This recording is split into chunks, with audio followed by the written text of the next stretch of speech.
අද අපේ ගැඹුරු විමසුමට ඔබව සාදරයෙන් පිළිගන්නවා. අපි ඉදිරියේ තියෙන්නේ හරිම අමුතු දෙයක්. ඒක හරියට අතීතයෙන් ආපු මුද්‍රාතීප පෙට්ටියක් වගේ. එක පැත්තකින් තියෙනවා නිශ්චිත ග්‍රහ පිහිටීම් තියෙන ජ්‍යොතිෂ කේන්ද්‍ර සටහනක්. අනිත් පැත්තේ මේක කාගේද මේක අයිති කුමන කාලෙටද කියලා හොයන්න දරන උත්සාහයක් ගැන මූලාශ්‍ර කිහිතයක්. ඉතින් අපේ මෙහෙයුම තමයි රහස් පරීක්ෂකයෝ වගේ මේ කේන්ද්‍රය කියන গুপ্ত කේතය අරගෙන අතීතයට යන්නේක. මේ ග්‍රහ පිහිටීමේ ඇත්තටම වෙන්න පුළුවන්ද? මේක අපි දන්න කියන ඓතිහාසික චරිතයකට අයිති වෙන්න පුළුවන්ද? අපි මේ ප්‍රහේලිකාව ටිකෙන් ටික ලිහලා බලමු. ආරම්භයේදීම කියන්න ඕන මේක අපි සාමාන්‍යයෙන් දකින කේන්ද්‍රයක් නෙවෙයි.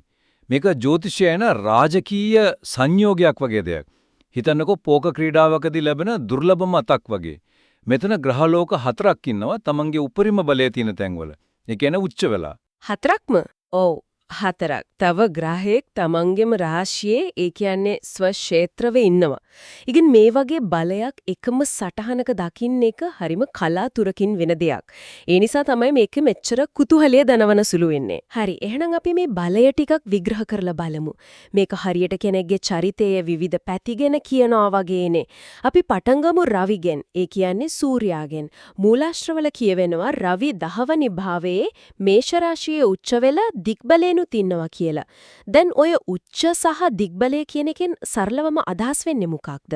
හරිම හොඳ ප්‍රශ්නයක්. හිතන්නකෝ දවල් 12ට අහස මුදුනේ පායන ඉරගෙන. ආහා බලවත්ම වෙලාව. ඔව් ඒක තමයි ඉරේ තියෙන බලවත්ම දීප්තිමත්ම සහ අනදෙන ස්වභාවය. ජ්‍යොතිෂයේදී ග්‍රහයෙක් උච්ච වෙනවා කියන්නේ අන්න ඒ වගේ තමන්ගේ උපරිම ශක්තියෙන් ඉන්නවා කියන එක. හරි. දිග්බලය කියලිත් ඒ වගේමයි. 10 වෙනි භාවය කියන්නේ අහස මුදුන. ඒ කියන්නේ වෘත්තියේ සහ බලයේ ඉහළම තැන. ඉතින් රවි ඒ කියන්නේ නායකත්වය මේෂයේ උච්ච වෙලා 10 එනවා කියන්නේ මේ පුද්ගලයාට උපතින්ම ලැබෙන අතිවිශාල අධිකාරී බලයක් අනදෙන ශක්තියක් තියනවා කියන එක. ඒ කියන්නේ නිකම්ම නායකයෙක් නෙවෙයි. නිකම්ම නෙවෙයි. සැබෑ රජ කෙනෙක්ගේ ස්වරූපයක්. බලය උපතින්ම අරගෙන එන කෙනෙක්. හරි. එතකොට අපිට ලැබෙන පළවෙනි ඉංගිය තමයි රජයෙක්. හැබැයි රජවරු විවිධයිනේ.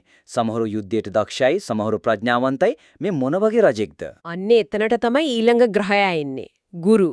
ගුරු කියන්නේ ප්‍රඥාවට, වාසනාවට සහ ධර්මයට අධිපති ග්‍රහයා. මේ කේන්ද්‍රයේ ගුරු ඉන්නේ ලග්නය, ඒ කියන්නේ පරිවිනි භාවයේ කටක රාශිය උච්චව. ආයෙත් උච්ච වෙලා. ඔව්. මේක ජ්‍යොතිෂයේන ඊටාම බලවත් යෝගයක්. හංස යෝගය කියලා කියන්නේ මේකට. මේකේ තේරුම තමයි මේ පුද්ගලයාට නිකම් පාලකයෙක්ට වඩා ගුරුවරයෙක්ට දාර්ශනිකයෙක්ට වගේ ස්වභාවික ප්‍රඥාවක්, ඉහළ සදාචාරයක් සහ දිව්‍යමය ආරක්ෂාවක් ලැබෙනවා කියන එක. ඒ කියන්නේ යුද්ධෙන් විතරක් නෙවෙයි ප්‍රඥාවෙන් සහ ධර්මයෙන් ලෝකය පාලනය කරන්න පුරුවන් කෙනෙක්. හරියටම. ඒ කියන්නේ අපි කතා කරන්නේ දාර්ශනික රාජ කෙනෙක් ගැන. එයාට ප්‍රඥාව තියෙනවා, බලයක් තියෙනවා. හැබැයි ඒ බලය ක්‍රියාත්මක කරන්න අදිෂ්ඨානියක්, එහෙම නැත්නම් විධායක බලයක් තියෙනවද? හරියටම හරි. අන්න ඒකට තමයි කුජ, ඒ කියන්නේ අඟහරු ග්‍රහයා ඉන්නේ. කුජ කියන්නේ ක්‍රියාත්මක වීමට, යුද්ධයට, අදිෂ්ඨානයට අධිපති ග්‍රහයා. මේ කේන්ද්‍රයේ කුජ ඉන්නේ 7 වෙනි මකර රාශියේ උච්ච වෙලා. 3 වෙනි උච්ච වීම? ඔව්. මේකෙන් හැදෙනවා රුචක යෝගය. සරලව කිව්වොත් මේ දාර්ශනික රජාට අතිවිශාල විධායක බලයක්, ඕනෑම අභියෝගයක් ජය ගන්න පුළුවන් අදිෂ්ඨාන ශක්තියක් තියෙනවා කියන එක. ඒ කියන්නේ හිතන දේ කරන කෙනෙක්. ඔව් හිතන දේ කතා කර ඉන්නේ නැහැ, ක්‍රියාවට නංවනවා. ඒ වගේම සිකුරු ග්‍රහයා 9 වෙන්නේ ධර්මස්ථානයේ උච්ච වීමෙන් මේ සියලු බලය යොමු වෙන්නේ ආධ්‍යාත්මික හෝ උසස් අරමුණක් වෙනුවෙන් බවත් පැහැදිලි වෙනවා. එතකොට මේ චිත්‍රය සම්පූර්ණ කරන අන්තිම සහ වැදගත්ම කොටස තමයි ශනි. මූලාශ්‍රවල කියනවා ශනි 8 වෙන්නේ කුම්භේ ස්වක්ෂේත්‍රව ඉන්නව කියලා. ස්වක්ෂේත්‍ර කියන්නේ මොකද්ද? ඒකයි මෙච්චර වැදගත්. මෙහෙමයි. හිතන්නකෝ කෙනෙක් තමන්ගේම ගෙදර ඉන්නවා කියලා. හරිම පහසුයි, නිදහස්. ඔව්. ඒ වගේම යාක ඕනි විදිහට වැඩ කරන්න පුළුවන්. ග්‍රහයෙක් ස්වක්ෂේත්‍ර වෙනවා කියන්නේ අන්න ඒ වගේ. තමන්ගේම රාශියේ ඉන්න එක. එතකොට ඒ ග්‍රහයාගේ ගුණාංග හරිම ස්ථාවරව සහ බලවත්ව ක්‍රියාත්මක වෙනවා. මෙතන ශනි ඉන්නේ තමන්ගේම රාශියක් වන කුම්භේ. 8 වෙන්නේ. 8 වෙන්න කියන්නේ ආයුෂ, මරණය, গুপ্ত දේවල්, පරිවර්තනය වගේ ගැඹුරු දේවල් ගැන කියවෙන තැන. හරි. ශනි කියන්නේ සත්‍යයට, විනයට, ඒ වගේම දීර්ඝායුෂට අධිපති ග්‍රහයා නේද? හරියටම හරි. ඉතින් ශනි තමන්ගේම ගෙදර අටවැන්නෙම ඉන්නකොට ඒකෙන් කියවෙන්නේ. ඒකෙන් ප්‍රධාන කාරණා දෙකක් කියවෙනවා. එකක් තමයි අතිශයින්ම දීර්ඝ ආයුෂ. මොකද ආයුෂ ගැන කියවෙන තැන ආයුෂ දෙන ග්‍රහයා තමන්ගේම ගෙදර බලවත්ව ඉන්නවා. හරි. දෙවෙනි සහ ගැඹුරුම කාරණය තමයි මේ පුද්ගලයාගේ ජීවිතේ ප්‍රධානම මෙහෙයුම වෙන්නේ අටවැන්නට ආධාර දේවයි. ඒ කියන්නේ දුක, මරණය, ජරාව කියන දේවල් වල සත්‍ය ස්වභාවය අවබෝධ කර ගැනීම. ඒ කියන්නේ දුක්ඛ සත්‍ය අවබෝධ කරගැනීමේ මෙහෙයුම මේ කේන්ද්‍රයේ උපතේදීම ලියවිලා තියෙනවා වගේ දෙයක්. ඒක තමයි. පුදුමයි. ඒ කියන්නේ අපි දැන් හොයාගෙන තියෙන මේ පුද්ගලයාගේ සම්පූර්ණ චරිත ලක්ෂණ ටික. දාර්ශනික රජෙක්, ක්‍රියාශීලී පාලකයෙක්, ආධ්‍යාත්මික නායකයෙක්, ඒ වගේම දුක සහ මරණය පිළිබඳ සත්‍ය සොයන නියම හුණු ඊතා දීර්ඝායුෂ ලබන කෙනෙක්. මේ වගේ කෙනෙක් ඉතිහාසයේ ඉඳලා තියෙනවද? මූලාශ්‍රවල මේක කාගේ කේන්ද්‍රයක් කියලා හඳුනාගන්නේ? ඔව් මූලාශ්‍රවල මේ ගැන ගැඹුරින් සොයා බලනවා. මේ ග්‍රහ පිහිටීම් රාමගේ කේන්ද්‍රයටත් යම් සමානකම් දැක්ුවත් මේ සියලු ලක්ෂණ එකට ගැලපෙන එකම චරිතය විදිහට ඕන් හඳුනාගන්නේ සිද්ධාර්ථ ගෞතමයන්ව. සිද්ධාර්ථ ගෞතමයන්. ඔව් සාම්ප්‍රදායිකව පිළිගන්නා බුදුන් වහන්සේගේ කේන්ද්‍ර සටහන තමයි මේ. තමයි නියම ප්‍රහේලිකාව පටන් ගන්නෙ. මේක බුදුන් වහන්සේගේ කේන්ද්‍රය නම් මේ ග්‍රහ පිහිටීම සිද්ධ වුණේ කවදාද? පොදුවේ අපි කවුරුත් පිළිගන්න දිනය තමයි ක්‍රිස්තු පූර්ව 573යි. ඒ දිනය මේ කේන්ද්‍රයට ගැලපෙනවද? කොහෙත්ම නැහැ. අන්න එතන තමයි මේ ගවේෂණයේ හැරවුම් ලක්ෂය. මූලාශ්‍රවලේ තාරක විද්‍යාත්මක මෘදුකාංග පාවිච්චි කරලා පරීක්ෂා කරලා බලනවා. ක්‍රිස්තුපූ 563 දී ගුරු සහ ශනි ග්‍රහයන් හිටියේ මේ කේන්ද්‍රයේ තියෙන තැන්වල නෙවෙයි. සම්පූර්ණයෙන්ම වෙනස් තැන්වල? ඔව් සම්පූර්ණයෙන්ම වෙනස් තැන්වල. ඒ කියන්නේ පොදුවේ පිළිගන්න දිනය මේ গুপ্ত කේතයට ගැලපෙන්නේ නැහැ. එහෙනම් මේක වැරදි කේන්ද්‍රයක්. එහෙම නැත්නම් අපි දන්නේ ඉතිහාසය වැරදි. අන්නේ දෙවනි හැකියාව තමයි මූලාශ්‍ර ගවේෂණය කරන්නේ. ඔවුන් මේ කේන්ද්‍රේ ස්ථාවර සාක්ෂියක් විදියට අරගෙන මේ ග්‍රහ පිහිටීම ඇත්තටම අහස සිද්ධ වුණු දිනයක් අතීතයට ගින් හොයනවා. හරියට DNA සාම්පලයක් අරගෙන ඒකට ගැලපෙන පුද්ගලයාව හොයනවා වගේ. හරියටම ඔවුන් මේ සඳහා සාම්ප්‍රදායික නොවන මත උදාහරණයක් විදිහට හේල ඉතිහාස මතවාද වසර 120ක ආයු කාලය වගේ කරුණුත් සලකා බලනවා. ඉතින් මේ රහස් පරීක්ෂණ මෙහෙයුමෙන් මොකක්ද හොයාගන්නේ? මේ තරම් බලවත් දුර්ලභ ග්‍රහ පිහිටීමක් ඇත්තටම සිද්ධ වුණු දවසක් තියෙනවද? ඕ පුදුම සහගත ගලපීමක් හමු වෙනවා. ඒ තමයි ක්‍රිස්තු පූර්ව 953 මෙයි මාස 12 වන දින. ක්‍රිස්තු පූර්ව 953? ඔව් ශ්‍රී ලංකාවේ මහනුවර ප්‍රදේශයේ වේලාවෙන් දවල් 11:58ට විතර මූලාශ්‍රවල පැහැදිලිවම කියනවා මේක අනුමානයක්වත් සාම්ප්‍රදායික මතයක්වත් නෙවෙයි මේ දුර්ලභ ග්‍රහ පිහිටීමට ගණිතමය සහ තාරකා විද්‍යාත්මකව ගැළපෙන සොයාගත හැකි එකව දිනේ මේකයි කියලා. එක නිමිෂයක් ක්‍රිපූ 953 ඒ කියන්නේ අපි දන්න ඉතිහාසයට වඩා අවුරුදු 400කට ආසන්න කාලයක් පරණයි. මේක ලේසියෙන් පිළිගන්න පුණාදයක් නෙවෙයි. මේ තරම් විශාල වෙනසක් තහවුරු කරන්න මේ කේන්ද්‍රය ඇතුලේ තවත් සාක්ෂි තියෙනවද? අනිවාර්යයෙන්ම. අන්න එතනට තමයි ජ්‍යොතිෂයේ තියෙන තවත් ගැඹුරු මෙවලමක් එන්නේ. ඒ තමයි වර්ග කේන්ද්‍රය. වර්ග කේන්දර. හරි. ඒකට යන්න කලින් මොනවද මේ වර්ග කේන්ද්‍ර කියන්නේ? ඒක සාමාන්‍ය කෙනෙක්ට කොහොමද තේරුම් ගන්නේ? මෙහෙමයි. හිතන්නකෝ ප්‍රධාන කේන්ද්‍රය කියන්නේ මුළු ශරීරයේම එක්ස්රේ එකක් වගේ කියලා.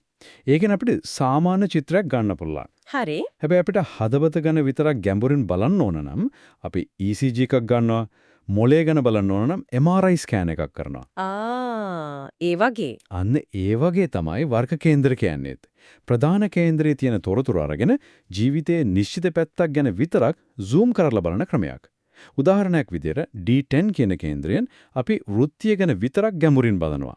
D12 වලින් දෙමෝපියන් ගැන බලනවා. ඉතින් අපි දැන් කරන්න යන්නේ මේ ක්‍රිස්තුපූ 953 දිනය ඇත්තනා ඒකට ආදාළ වර්ග කේන්දර බුදුන් වහන්සේගේ ජීවිතයේ මතභේදාත්මක සිදුවීම් එක ගැළපෙනවද කියලා බලන එක නේද? හරියටම හරි.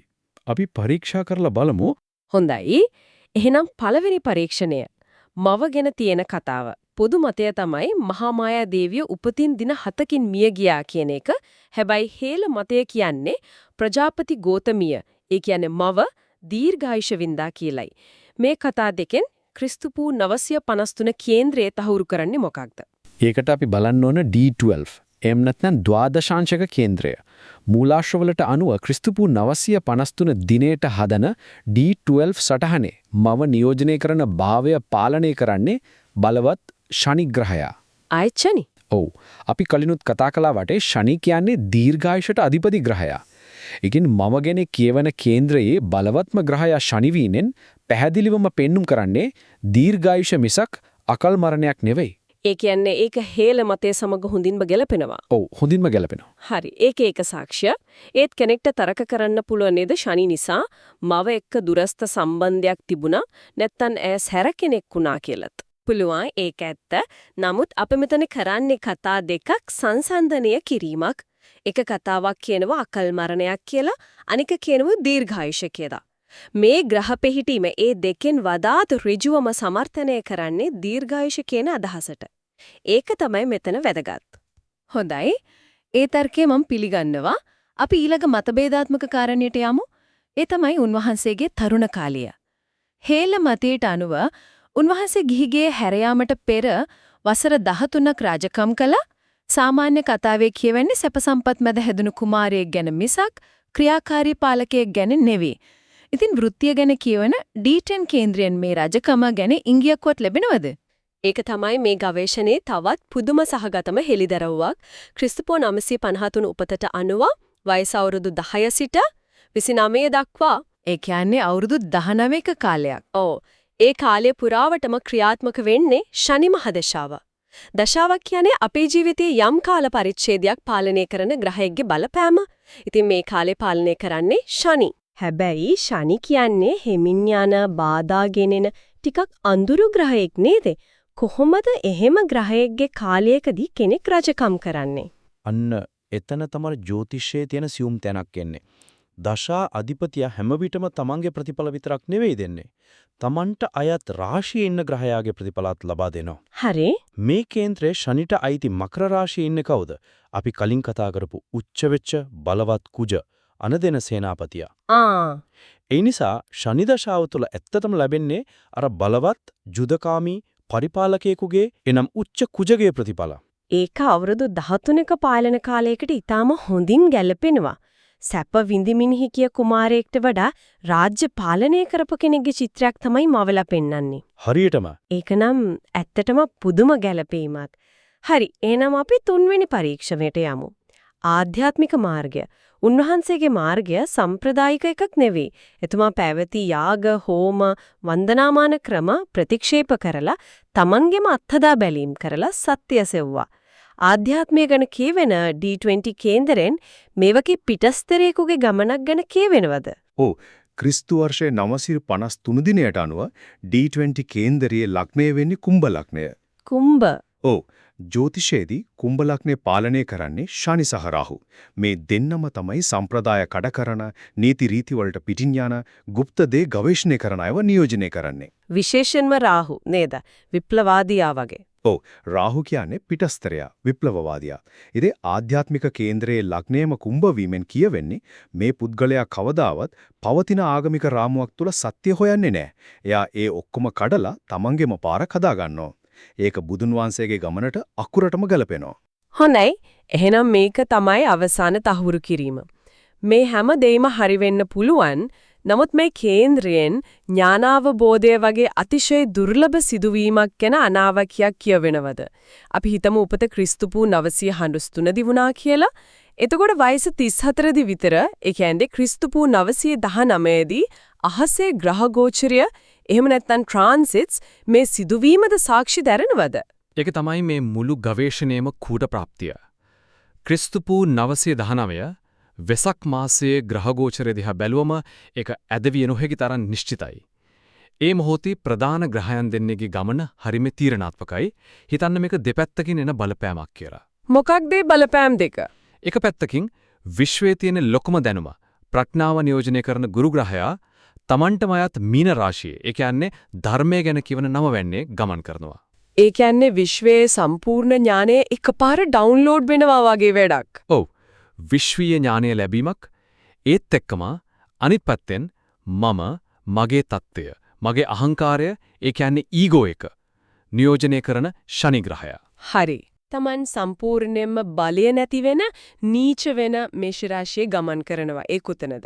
උපතේදී අර බලවත් රජා, ඒ කියන්නේ උච්ච රවි හිඩබු 10 වෙනි භාවය හරහාමයි. ඒ කියන්නේ එකම වෙලාවේ විශ්වීය දැනුම ලැබෙනවා අනිත් පැත්තෙන් Tamanගේ මම කියන හැඟීම අර රජා කියන අනන්‍යතාවය සම්පූර්ණයෙන්ම වැරිලා යනවා. හරියටම.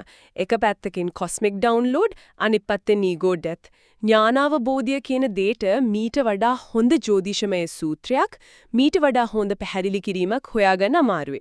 ඉකින් මේ සියල්ලෙන් අදහස් වෙන්නේ කුමක්ද? අපි ආරම්භ කළේ අංක ටිකකින්, ග්‍රහ පිහිටීම් ටිකකින්, හැබැයි මේ গুপ্ত කේතේ පාවිච්චි කරලා ජ්‍යොතිෂමය සහ තාරක විද්‍යාත්මක තර්ක ඔස්සේ ගමන් කරලා ලෝකේ වඩාත්ම බලපෑම් සහගත චරිතයක ඉතිහාසය ගැන සම්පූර්ණයෙන්ම වෙනස් කතාවක් අපිට හම්බ වුණා. ක්‍රීපු 953 උපතක්, වසර 13ක රජකමක්, ක්‍රීපු 919 ඥානාවබෝධයක් සහ වසර 120ක ආයු කාලයක්. මේ හැම කෑල්ලක්ම ප්‍රධාන ධාරාවේ ඉතිහාසයට වඩා හේල කතාන්දරයකට ගැලපෙන කේන්ද්‍රයකින් පියවරෙන් පියවර තහවුරු වෙනවා. මේ ගවේෂණයෙන් අපිට පේනවා ජ්‍යොතිෂය වගේ රාමුවක් අනාගතය ගැන අනාවැක්‍ය කියන්න විතරක් නෙවෙයි ඉතිහාසය පරීක්ෂා කරන්න, පිළිගත් කාලවකවානු ප්‍රශ්න කරන්න, ඒ වගේම පැරණි කතාන්දර ඇත්තද කියලා විමර්ශනය කරන්නත් යොදා ගන්න පුළුවන් ප්‍රබල මෙවලමක් කියලා. සමහර විට සිදුවීමකින් සියවස් ගණනාවට පස්සේ මිනිස්සු අතින් ලියවුණු කතාවට වඩා ඒ පුද්ගලයා උපන් මොහොතේ අහසේ සටහන් වුණු ජීවිතයේ නිල් පිටපත, ඒ කියන්නේ කේන්ද්‍ර සටහන තුල වඩා ස්ථාවර වෙනස් කළ නොහැකි සත්‍යයක් ගැබ් වෙලා තියෙන්න පුළුවන්. අවසාන වශයෙන් මේක අපිට හිතන්න හරිම වැදගත් ප්‍රශ්නයක් ඉදිරි කරනවා. ඓතිහාසික ලේඛන සහ තාරකා විද්‍යාත්මක දත්ත එකිනෙකට පරස්පර විරෝධී වෙන වෙලාවක අතීතය ගැන සැබෑම කතාව අපිට කියන්නේ මේ දෙකෙන් කවරක් වෙන්න පුළුවන්ද? ග්‍රහ වස්තුන්ගේ වෙනස් නොවන ගමනද? එහෙම නැත්නම් කාලයත් එක්ක වෙනස් වෙන්න පුළුවන් මිනිසු ලියපු කතාවද?